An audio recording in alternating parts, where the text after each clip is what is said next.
Hello and welcome to Pickleball Therapy, the podcast dedicated to your pickleball improvement. This is a special episode of the podcast.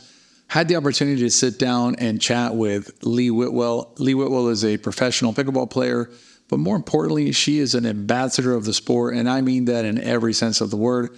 She embodies competition out there. She embodies battle on the court, but she also embodies just a sense of awareness about the sport being bigger than any one of us individuals. She's always engaging with the fans. She's a very pleasant person to to interact with everybody who's at a tournament. Never turns her back on anybody out there. And this is an interesting conversation that Lee and I were able to have about pickleball, her thoughts. You're going to gain some insights into how she addresses the game from a mental standpoint. I think that'll be really helpful to you. Seeing it from her perspective as a very high level competitive tennis player who then transitioned over to pickleball, and how she approaches the sport. And she has trials and tribulations just like all of us do. And it was a pleasure to interview Lee. I've been itching to get this episode up, and now is the right time to broadcast it as part of the special episode. So please enjoy my interview with Lee Whitwell. Lee Whitwell. Hello. Great to see you and hear you. Well, they're hearing you, so it's been a while. Yeah, it's been a while. In fairness, we just finished our interview for the summit. I said, Lee, can we just have a conversation for pickleball therapy? And Lee is a very gracious person, not just because she agreed. She's a gracious person, period. And she said, let's talk about it. And we were talking about, pickleball therapy being a place, a space for pickleball players who are maybe feeling frustrated, maybe they're feeling frustrated or losing focus or sometimes upset at the game, things like that.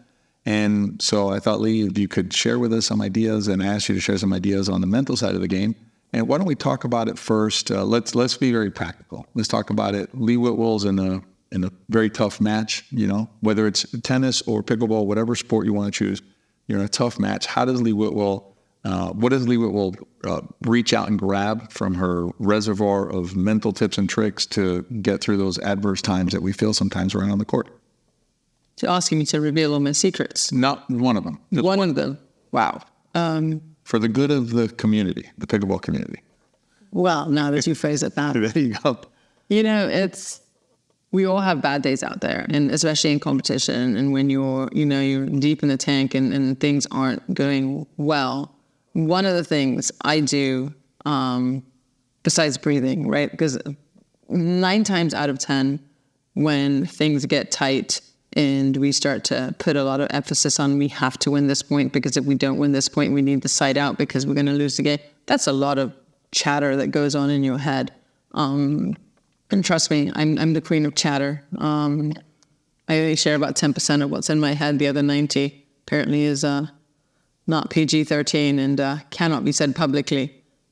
But we forget to breathe when all that chatter happens. And we put so much pressure in the moment that breathing becomes secondary. So breathing always has to be primary. And then the other thing, too, is realizing that a dink is a dink is a dink. Whether the score is 1-1 or 10-9 or 12-13, whatever the score is, a dink is still a dink. And if you've done the work and breathe through your shot, you are going to hit that shot because you know you can. The shot doesn't change because of the score. We change the shot because of the score. But the execution of the shot should never change. So it's understanding, doing the work, and knowing that no matter what the score is, you can execute that shot, 100 times out of 100 perfectly. And breathing. Those are the two main things. Now, I'm not going to lie. It's when you haven't done the work, whether it's, weather or work coming in, it's like your day's been, the days leading up to a tournament or shot for whatever reason, that's when it comes in, because I'm not grooved, I'm not dialed in, and it's like you just have to trust the process and breathe through the shot. Breathing is probably the single most important key, I would say. To managing your own stress levels. Yeah. I mean, I can't second that enough. I mean, the breathing thing is just, a lot of times you're missing or you're feeling tense. You look back and you realize that your chest is constricted, your shoulders are tight, everything's tied up because you're not even breathing through the process. So. I mean, very few people are born without necks. So if you're watching yourself play and you can't see your neck and because your shoulders are up by your ears, I guarantee that you are not breathing. Right. And you know, if you have a death-like grip on your paddle, you are not breathing. It's It'd be amazing if we could play the game.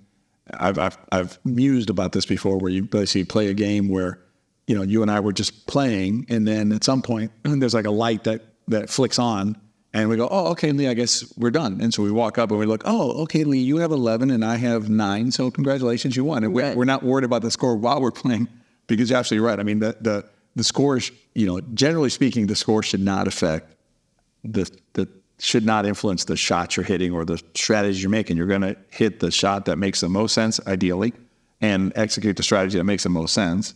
You know, whether the score is 7-7 or 9-7 or, you know, things like that. I mean, you're always working the same process. right. And you know, and it's one of those things that, you know, when there's money on the line or a medal on the line or a podium finish on the line, we put a lot more pressure. But it's at 9-10, that's not the shot that got you there. Right. Like, you know, you made mistakes earlier, or they made good shots, whatever, and we just put so much pressure on those end points. But it's interesting because we forget about the shots, right? The shots that, and I think about this also in terms of partners, right? Like we'll feel bad because, you know, at 10-9 we missed a shot, and then maybe they win 12-10, right? But we forget about the 4 shots that we hit that got us to 10-9 to begin with. Right. You know, I mean, where we contributed positively, we're so focused on the negative thing that happened that we forget all the positives, and it's a jumble of stuff, right? It's the good, the bad, the medium, whatever, jumbled up. That's the end result. Right, but everyone always remembers the lost points. Oh yeah. Yeah, we're all lost point kings and queens, whether we made it or missed it, right? That's right. But it's like we just put an enormous amount of pressure on ourselves, and at the end, I used to make this reference all the time. I come from a heavy tennis background, and the return of serve is probably one of the most stressful moments on the court. You know, somebody can smack a ball 110 miles an hour at you. It is just out past the service line. The ability for your body to recognize, or your eyes to recognize that ball is out, your body instantly relaxes and you hit an amazing return back because there's no pressure, right? But that ball is 1 inch in and we hit a very different shot. So it's like our body does have the ability to relax, and it's like trying to figure out how can we relax through every shot, because the freer you play, the better you're going to play, the more fun you're going to have, the better your results are going to be. No one likes to go out there and you know, oh, I'm so sore. I only played for an hour, but I'm so busy with tennis the whole time. Like, no, just breathe. And it's so much easier said than done, but it's definitely something you got to practice and over-exaggerate the breathing in practice, so it becomes something automatic. And you touch on something that I think players maybe don't understand well enough, which is this idea that, you know, listeners to this podcast understand the importance of the mental side of things, right? That's the whole point of this podcast. But what we always stress is that there's 2 sides to it. One is you're going to feel better, and that in and of itself is great. You know, have that and enjoy that. But the other side of the coin is what you just said. You're actually going to execute better. So there's a pragmatic side to doing these things like breathing and working on your perspective and your framing of everything. You'll feel better, but you'll also play better. Now, Lee, let's talk a little bit about maybe like a bigger picture. So let's step back from the court. So we're not on the court. Okay. And is there anything that you do or anything that you've come across that's helped you in terms of framing your relationship with the game? It's kind of outer body. So we're basically stepping away from the sport or a particular match, and to where now when you step out on the court, because, you know, when I see you play, I know you're a competitor, right? I see it in your eyes. I see, you know, when you miss a shot, you know, you get on yourself a little bit, and that's natural. But I also see that you have a lot of joy when you play. You seem to just, you know, you're carrying on, you're smiling, you're talking to the fans and things like that. I mean, tell us a little bit about that process in terms of your relationship with pickleball. But my relationship with pickleball is very complicated. As our listeners. We break up constantly. Yeah, I keep taking pickleball back. Now I have a lot of fun on the court, and maybe it's because I started the game in my 40s, not as a teenager, although I wish that I'd started, or that pickleball, where it is now, I was a teenager, because, you know, chasing the ball that these youngsters keep getting. I hit a good shot and they run and they get like nothing. It's very it's like, here we go. But no, to me, it's very important. I know that the Pro Tour currently sits on top of amateur events. And the reason we have fans is because we sit on an amateur event. And Major League Pickleball is slightly different. It's its own event. But it came to light after the other tours had started. So a fan base was already established. So when I'm playing, for me, it's very important to interact with fans, interact with the crowd, because they are the reason I have a platform. And I never want to forget that. And I want to bring them on this journey with me. That is, I want them to feel a part of it because they are a part of it, because the only reason I am here is because of them. You know, I could be the best pickleball player in the world with the audience of nobody. Who cares? So, yeah, exactly. And it's important for me to, you know, yes, I'll get down on myself if I make a stupid mistake, but it's also important for people to see me laugh at myself for making a silly mistake or a great shot, because they're the shots everybody misses. We've all missed dinks, we've all missed thirds, serves, returns, easy foot-aways, you name it. We've all done that. So, you know, just that brief reprieve or that interaction with a fan, laughing and going, I can't believe I missed that. And they're like, I miss it all the time. I'm like, yeah, I feel so much better. But it's important to have that connection, because it's, you know, competing can be isolating. Even though you're playing doubles, it can be isolating, and it brings a team into it with you, and you're like, you know, let's see if we can wow them more. And then, yeah, I mean, I think that just having a perspective of, and I love the way you're describing it, because that describes, you know, Lee Whitwell's relationship with the audience, with the fans, and also with the sport as you're playing it. And I think, you know, players out there, whether you're a pro player or not a pro player, you have the same experience, right? In other words, like, if there's your friends are there and they're watching, just engage with them, you know, kind of have more of a relaxed atmosphere of it when you're playing. Not saying that missing the shot's great, not saying that you know, doing your best out there is not important, but keeping it in the framing of a bigger context. Because I'll tell you this, we always ask players, we say, you know, why do you play pickleball?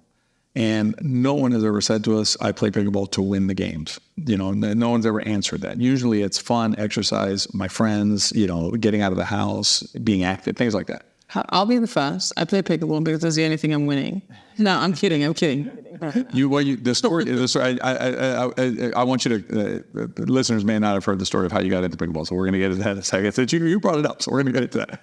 But you know, the idea that if I came out to play pickleball to see my cohorts, right, to see my friends, why not lean into that, right, when I'm out there, as opposed to leaning into this, you know, I was up, you know, 10-7 and I lost that game.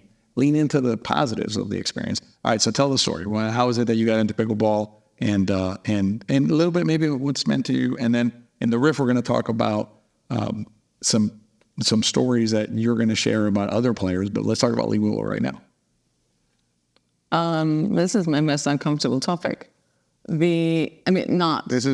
how I got into pickleball, talking about myself.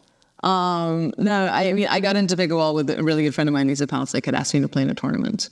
And I said, sure. And then she said, by the way, it's not tennis. And I'm like, what are you asking me to play in? And she's like, it's pickleball. I may forget it. Why would I play something my dead grandma could play? And we went back and forth. She's like, it's going to be so much fun. You're going to have a blast. I'm like, really? It's a plastic ball. How much fun can I really have? I'm not into fun. I'm super serious. I play tennis. And after about 20 minutes, he's like, fine, I'll buy you a case of beer. And I'm like, don't bury the lead. And you should have led with that. I'm like, I'm in. And sadly, I always knew I had a price. I thought my price would be, you know, Haley will give you $10 million if you stitch. I'm like, it was my dad in the wine cellar with a broomstick. But no, 1995 got me into pickleball with a case of beer. So, is that the first time you played pickleball at a tournament? Or I played at a 502. I think she could have let me play a few days before. No, she wrote rental on a paddle that she owned and let me borrow. And so you showed up to the tournament, and the first time you ever served a pickleball or hit a pickleball was? I didn't know the rules. I was serving and volleying. I was in the kitchen. But I had an absolute blast. And not only did I have an absolute blast, but what struck me was coming up to the we played our first match, and I don't know how we won, but we won. I think they took pity on me. And I'm like, okay, I'll see you later. She's like, where are you going? I said, home. She's like, no, there's another match. I'm like, what do you mean? Like, it's doubles. There's no mixed doubles. It's doubles. I said, so we'll play the second match tomorrow, thinking tennis, right? And she's like, no, everything's done today. I'm like, what kind of sport is this? This is now going down a whole different, rabbit hole of like, I don't understand this. How many matches have we played? She's like, about 7. Like, what do you mean 7 matches? Are you insane? So I stayed, and as in between matches, as we were waiting, I was looking around, and I'm like, what is this place? It's, you saw tents and coolers and people and chairs. and of course all levels of playing. And what struck me was how community-based this sport was, how it was people interacting that had seen each other a couple of weeks ago at a previous tournament and reconnecting and this, and, you know, and it was just this amazing interaction of people wanting to hang out and be together. And not only that, but just, I mean, you know, there were people watching us. I'm like, oh, what are you guys doing? Oh, no, our bracket finished 2 hours ago, but we're just here for the day watching and hanging out. And I'm like, who does that? So it was very, very fascinating to have that first look into a sport, being like, what is going on here? And trying to understand how to play and the rules, first off, which I don't know. Second of all these people not only wanted to come here and play, but want to stay. It was very interesting. And that was sort of the nugget that kept me coming back, of like this community sense of like, wow, look at this. It goes back to when, and we talked about it a little bit during your summer presentation as well during that conversation, but I think that ties into what we just talked about, which is there's a bigger picture to pickleball, right? Than a pop-up or a missed shot, or it's the community, it's the being around these folks, right? And becoming friends with them, right? There's a shirt I meant to tell you earlier about this shirt. One of our campers had on that was amazing. I think you'd love this shirt, but it says it has like a world on it. It says, if it weren't for pickleball, I would never have met you and you and you and you and you. It's a great shirt. And so it's just that there's such a bigger story to pickleball than a pop-up, or than one game that was missed, or one shot that. But 100%. I mean, people always tell me, it's like, what is so special about pickleball? And I said, at the end of the day, when all is said and done and I'm no longer playing pickleball, what is important to me? Will I remember the trophies, the medals, the wins? I won't. I'll remember the memories, the moments, the interactions with people. That is so much better.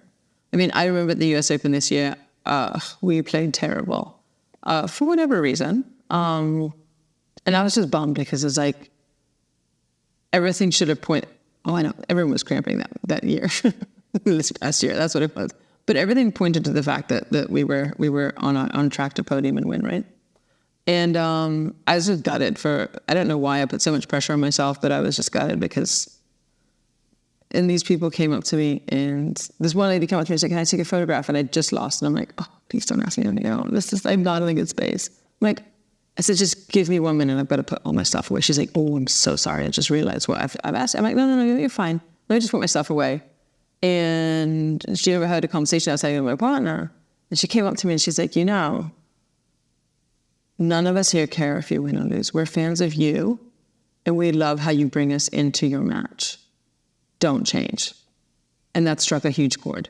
And then back to reality. It brought me back to reality. That's the reason why I do it. It's like, at the end of the day, do the wins matter? I mean, in the moment they do. But I could have a heartbreak of a loss. It's not going to be in the paper tomorrow. Like, people aren't going to be like, oh my God, there's Lee, she lost. Don't look at it. No one cares. The world keeps turning. Like, you're not going to be the cover of the Inquirer? No, but we make it to be this big thing, right. But we do live in a bubble. Right. And we have to understand that there's life outside of this bubble. And, yes, I definitely want to bring more and more people into this bubble and make this bubble bigger. But at the end of the day, it's your interactions. It's how you make, I always say, people will always remember how you made them feel.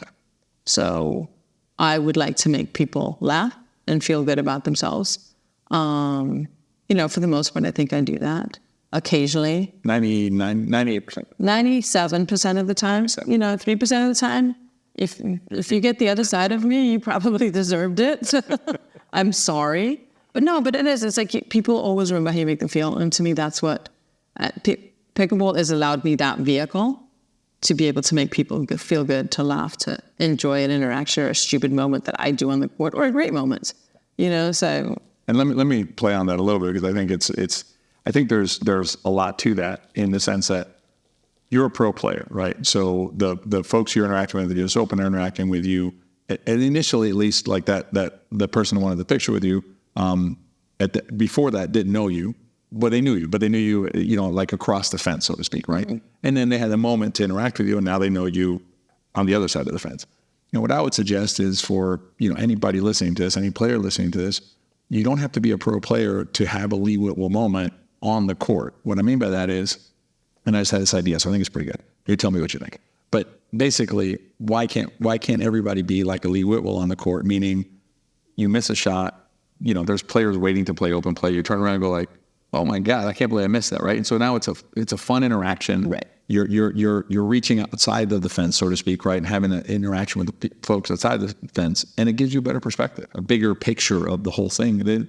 The shot doesn't matter as much because you got 3 people to chuckle with you about it or something. Exactly, and it is, and we'll call it the Lee Whitwell approach. I like that. All right, I like that.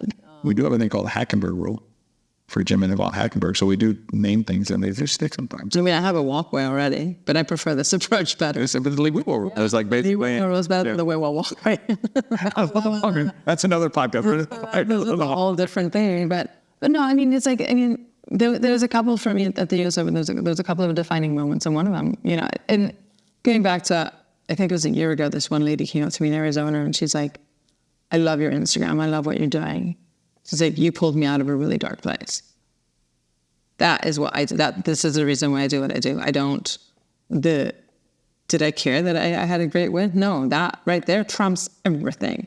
Better than anything. Yeah, and at the US Open, there's this one lady who came up to me. She's like, "Oh my God, you're so funny in this." I'm like, I'm like, "You're funny." And she's like, "My daughter said I should ask you to do a TikTok. Well, I'll do one." And then somebody came up to me and goes, "You don't know her story. But, this is a big deal that she's out here." And she'd been a cancer survivor, some stage 4 cancer, you name it. Pickleball saved, she loves pickleball. It's a community. I hate to say pickleball saved her life because, well, it played a role. It played a role, and it plays a role in making people better every day in whatever capacity. And we did an Instagram video. We made a reel together, and I think I captioned it, "Hiss, a strong woman everywhere." I said, "Behind a smile, there's a story you'll never understand." And it was a thank you to her. It was a nod to her because her outlook was so amazing, so positive. And it's like, everyone's fighting battles way bigger than a 2 out of 3. Yeah. Or a game to 15. Like, that is the bottom line. And we have to constantly keep that into perspective. And pickleball is a great vehicle. It's a great sport. It brings people together. There are so many stories out there that you hear, somebody's battling cancer, someone lost their partner, their spouse, their son, you name it. Their husband embezzled millions and left them with nothing, and now she's starting over at 50, but pickleball's given her a place to breathe, to press pause and belong, right? So we exist in this space all the time.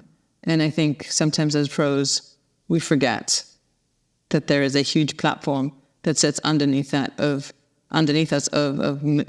hundreds and thousands of people who all have stories, who are all there for a reason that is important to them. We're not better than. We don't sit above them. We play alongside them, beside them, with them. And I think if we keep that perspective, we can grow pickleball. The minute we separate that perspective, we're on a collision course for ego and you name it.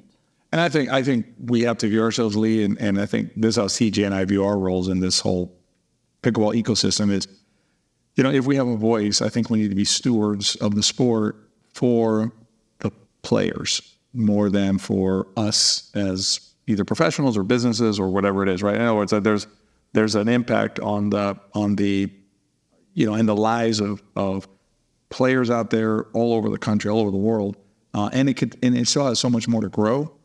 From my perspective anyway, in terms of overseas and even in our country, and even North America and elsewhere. And so I think we need to be cognizant of that and not lose sight of that because, that's, for instance, like when we took a position on the spin serve, the pre-spun serve, not because we hate the serve or anything like that, because we didn't see it being productive for the larger pickleball community, and I don't want to get caught up on the serve. But that's just an example of trying to be a steward, and I think that's, if I'm hearing you correctly, that's what I'm hearing you say. In other words, that even though you're a pro player, you're saying, I don't want to lose sight of the bigger picture of pickleball and its importance in the community. 100%, and I think, all of us would be making a grave mistake if we ever lost sight of that.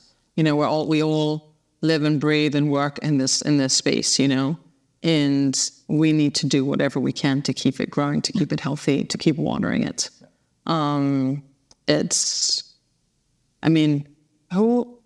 It blows my mind every day that I get to play professional pickleball. Who would have thought? B, get to work in pickleball as well, because I just don't play I do have a full-time, a real job. I do have a full-time job, not that, but who would have thought that this plastic ball would have transformed so many lives? Like, it's crazy how this wave has happened, right? And it's growing internationally. I do have a front seat at the international growth. That's where I do most of my work. And it's a lot of fun to see and see these interactions. But at the end of the day, we play a sport that involves a plastic ball. It's fun. It's inclusive. It's loud. The people who play are loud because of the proximity. And it is just a big backyard where we can all congregate and press pause on our lives for a moment. And that moment, for most people, lasts 7 days a week. But that's okay. But it is. And it's pickleball is making people feel great, feel good about themselves, make them feel like they belong somewhere. And if you want to tap into the psychology of the human condition, what do we all want to do? We all want to feel like we belong and that we're needed. And pickleball provides that in a nutshell. Now, that's a great message, Lee. I want to ask you for one more piece of advice, if you can share it with the listeners.